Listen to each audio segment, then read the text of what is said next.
Magandang hapon mula sa DOST Pag-asa. Ito po ang ating weather update ngayong Lunes, October 6, 2025. Dahil sa patuloy na paghina ng hanging habagat, ay inaasahan natin na sa mga susunod na oras at araw ay magte-terminate na tayo. Ibig sabihin ay magre-release na tayo ng statement ng pagtatapos ng hanging habagat. Ibig sabihin ay hindi na makakaapekto sa anumang parte ng ating bansa yung hanging habagat. At after nun, ay mapupunta na tayo dun sa transition. Yung sa transition naman, titignan natin yung mga criteria na meron tayo sa Pag-asa para masabi natin kung malapit na ba o mag-o-onset na ba yung hanging amihan. Ibig sabihin, magta-transition tayo from habagat to transition, eventually amihan. Yung amihan, ito yung hangin na may mababang temperatura na galing sa northeastern part ng ating bansa.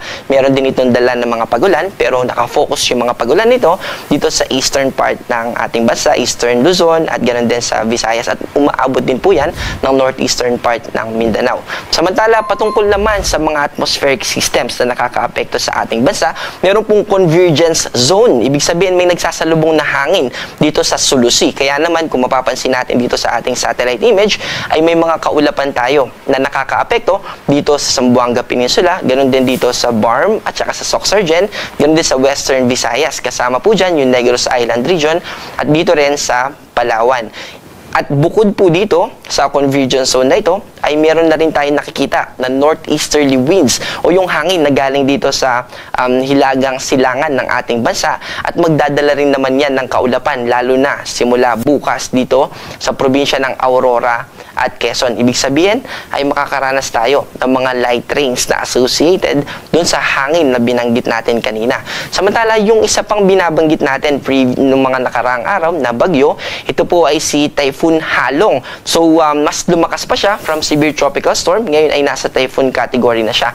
At dahil sa paghina ng high pressure area dito sa southeastern part ng China, dito po sa bandang itaas, ay nabawasan din yung mag-iimpluwensya dito kay bagyong Halong. Halong po yung international name niya, na ibig sabihin ay isang bay dito sa bansang Vietnam. Ibig sabihin ay yung pag-westward o yung movement niya na pakanluran na pwede pang pumasok ng PAR ay mas bumaba na yung posibilidad. Ibig sabihin, nakikita natin na hindi na siya magpapatuloy na pumasok dito. Mababa na yung chance na pumasok siya ng PAR at magpapatuloy na lang siya na mag-westward na movement and eventually ay pa-northward, papalayo palalo sa ating bansa. Ito ay nasa layong 2,005 kilometers northeast o east-northeast ng extreme northern Luzon. Ito ay may taglay na lakas ng hangin malapit sa gitna na 100 kilometers per hour at pagbugso na umaabot ng 125 kilometers per hour.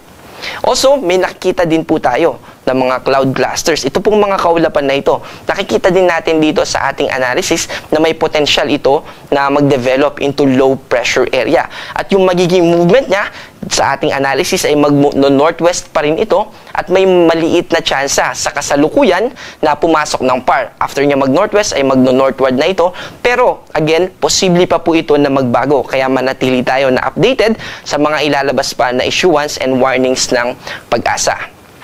Para sa ating forecast bukas, katulad nung binanggit natin kanina, yung northeasterly winds na makakaapekto dito ay magdadala ng mga kaulapan lalo na dito sa probinsya ng Aurora at ng probinsya ng Quezon. Sa natitirang bahagi naman ng Luzon, except sa Palawan, ay makakaranas ng maaliwalas na kalangitan, mababa yung tsansa ng mga pagulan, except dito sa binanggit natin. At yung agwat naman ng temperatura dito sa Metro Manila ay 24 to 33, sa Baguio ay 15 to 25, sa Tugigaraw ay 24 to 33, at sa Legazpi ay 24 to 33 din.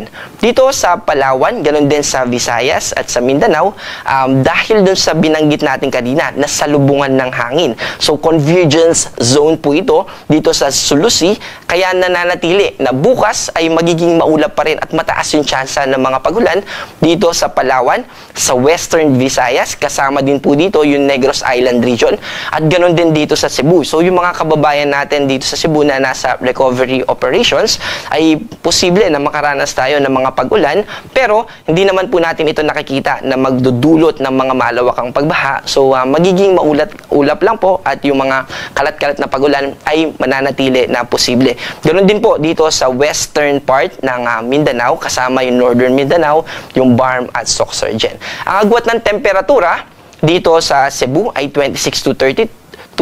Dito naman sa Iloilo ay 24 to 31. At sa Davao naman ay 24 to 32. Sa kasalukuyan ay wala rin tayong nakataas na gale warning. Pero gusto nating pag-ingatin yung ating mga kababayan, lalo na kung maliit na sasakyang pandagat yung ating gagamitin. Kapag tayo pumalaot, posible pa rin na umabot ng 1.8 meters yung ating mga pag-alon na pwedeng ma-encounter. Lalo na kapag may mga thunderstorm offshore o yung mga thunderstorm na nararanasan natin kapag nasa karagatan tayo. Kaya mag-ingat po, lalo na kapag maliit na sasakyang pandagat yung ating gagamitin. Para sa ating forecast, dito sa mga piling syudad sa ating bansa, ito po yung 3-day forecast simula Wednesday hanggang Friday. Dito sa Metro Manila, sa Baguio at sa Legazpi ay mananatiling maaliwalas na kalangitan ang ating mararanasan. Mababa yung tsansa ng mga pagulan, pero nandun pa rin yung tsansa ng mga localized thunderstorm. Ito yung panandalian ng mga pagulan sa isang specific na lugar at for a short period of time lang. Ito rin yung mga nararanasan natin. Halimbawa, bumibiyahe tayo, and then makakaranas tayo ng biglang umuulan sa lugar na yon, and then paglagpas naman natin doon, ay hindi naman umuulan din doon sa ating pupuntahan. So, yun po yung mga halimbawa ng localized thunderstorms. At ganoon din naman dito sa Visayas, lalo na dito sa Metro Cebu, Iloilo at sa Tacloban.